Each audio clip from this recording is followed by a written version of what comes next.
অতএব কিশোর ভাই, নওজোয়ান, বয়স্ক বাবা, এই আয়াত পড়ার মূল উদ্দেশ্য এটা। আপনারা শুনেই বুঝছেন এটা রমজান রোজা সম্পর্কিত আয়াত। মূলত লম্বা ব্যাখ্যা করার জন্য পড়ি নাই, আমি পড়ছি এই কথাটা বলার জন্য। মহান আল্লাহ পাক রব্বুল আলামিন সারা বছর আমাদেরকে 11 মাস আল্লাহ পাক আমাদেরকে বলে, বান্দা গুনাহ ছাড়ো, গুনাহ ছাড়ো। 11 মাসে আল্লাহ বলছে, বান্দা আমার ইবাদত করো, আমার ইবাদত করো। ইয়া আইয়ুহাল্লাযীনা আমানু ইরকাউ, রুকু করো, সিজদা করো, ওয়াবুদু রব্বাকুম, রবের ইবাদত করো। কিন্তু বলতে বলতে 11 মাস পরে আল্লাহ যেন আবার মায়া করে বলতেছে, আচ্ছা বান্দা যাও, 11 মাস কম বেশি হইছে, ঘাটতি হইছে, ঠিক মতো হয়তো খেয়াল করো নাই, তুমি কিছু ভুল করে ফেলছো।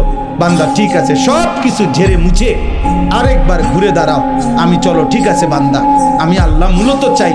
একটা কথা মনে রাখবেন, আল্লাহ মূলত বান্দার ব্যাপারে চায়, আল্লাহর প্রথম চাওয়া বান্দাকে মাফ করে দিতে, আল্লাহর প্রথম চাওয়া বান্দাকে জান্নাত দিতে। বুঝেন নাই কথাটা? মূলত অনেক সময় আছে যে অনেকে ওই যে কথাটাই ঘুরাইতে আছে, মূলত হে রে ফিরতে চাইতে আছে, অন কথাটা মিলাইতে পারতেছে না, কিন্তু তার ভিতরে ক্ষোভ হইলো, তার উপরে জিদ উড়াল, তারে মারণ, ক্ষতি করা। আল্লাহ বলে না, বান্দা তোমার ব্যাপারে আমার প্রথম চাওয়া মাফ করে দিতে, তোমার ব্যাপারে আমার প্রথম চাওয়া জান্নাত দিতে। আমি জান্নাত দেব বেশি বান্দা। সাবাকাত রাহমাতি আলা গাদাবি, আমার রাগও আছে, আমার রহমতও আছে, কিন্তু আল্লাহ বলছে বান্দা আমার রাগের আগে আমার রহমত চলে, আমার রহমতের গতি বেশি আমার রাগের চাইতে। বুজুর্গানে দিন বলছে, মুফাসসিরিনে কেরাম বলছে একটা সহজ কথা, আমি যদি বলি আমার কাছে কিন্তু লাঠি আছে, মায়াও আছে। মনে করেন আমি আমার বাচ্চারে বলে, এই বেটা আমার কাছে মায়াও আছে, আমার কাছে লাঠিও আছে। তো এখানে পার্থক্য কি? আমি যদি তারে মারতে চাই, লাঠি ওইখান থেকে নিতে হবে, কিন্তু আমি যদি তাকে মাফ করতে চাই, মায়া আমার কলিজার ভিতরেই আছে। তো লাঠি নিয়ে মারা এটা দূরত্ব বেশি, কলিজার থেকে মায়া এটা তো কাছে বেশি। এই জন্য আল্লাহ চাইলে মাফ করতে, আবার আল্লাহ বলছে আমার কাছে আযাবও আছে, তবে আযাব তো লইতে হইব, তোই দিতে হইব। আর মাগফিরাত তো আমার সত্তা, আমার জাতের মধ্যেই আছে। আমিই তো গাফুর, আমিই তো রাহিম, আসলেই মাফ করে দেব আমি। চোখের পানি ফেললেই মাফ। সুবহানাল্লাহ, সুবহানাল্লাহ। এই জন্য বাপ আল্লাহ তাআলা আমাদেরকে এই কথাটাই বুঝাইছেন, বান্দা 11 মাসেও যাও, তোমারে আমি ছাড় দিছিলাম, ডাকছিলাম, আচ্ছা ধরে নিলাম 11 মাস তুমি বান্দা আমার কথায় কদর করলা না, তো চলো একটা মাস রমজান আবার দিলাম আমি এই পৃথিবীতেই তোমারে, আমি একটি মাস দিলাম। একটা চাঁদ উঠবে তুমি রমজান শুরু করবা, আরেকটা চাঁদ উঠবে ঈদের তুমি রমজান শেষ করবা।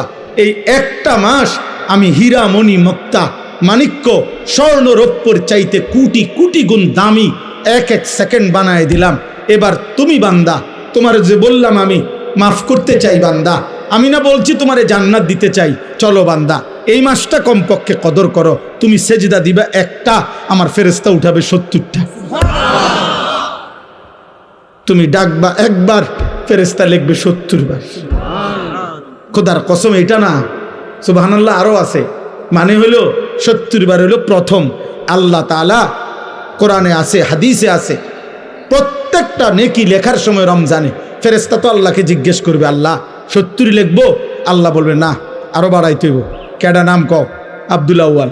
আচ্ছা তো লেখ 700 লেখ। ও না না 7000 লেখ, না না 70,000 লেখ, না না 7 লক্ষ লেখ। এক সেজদা 70 লাখ লেখ।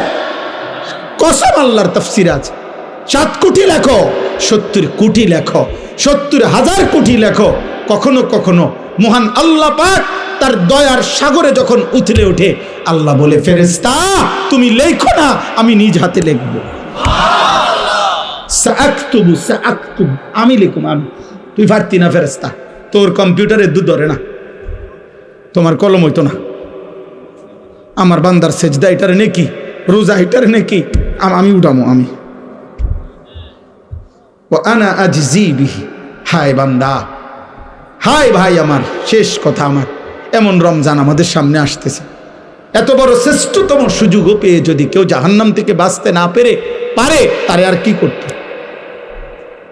তাকে আর কি করত, আর কি বললে, আর কেমনে দিলে, আর কি সুযোগ দিলে, আর কি অফার দিলে আমরা আল্লাহকে সেজদা করতাম বলেন? এই জন্য প্রিয় ভাই, প্রিয় নওজোয়ান, শুধুমাত্র একজন বক্তা তামাশা দেখতে আসছে এমন যেন না হয়। আমি আনিসুর রহমান, এই অঞ্চল আমার পরিচিত এলাকা, সবাই আমারে চেনেন, কাজে এখানে আহামরি নতুন করে দেখাইবার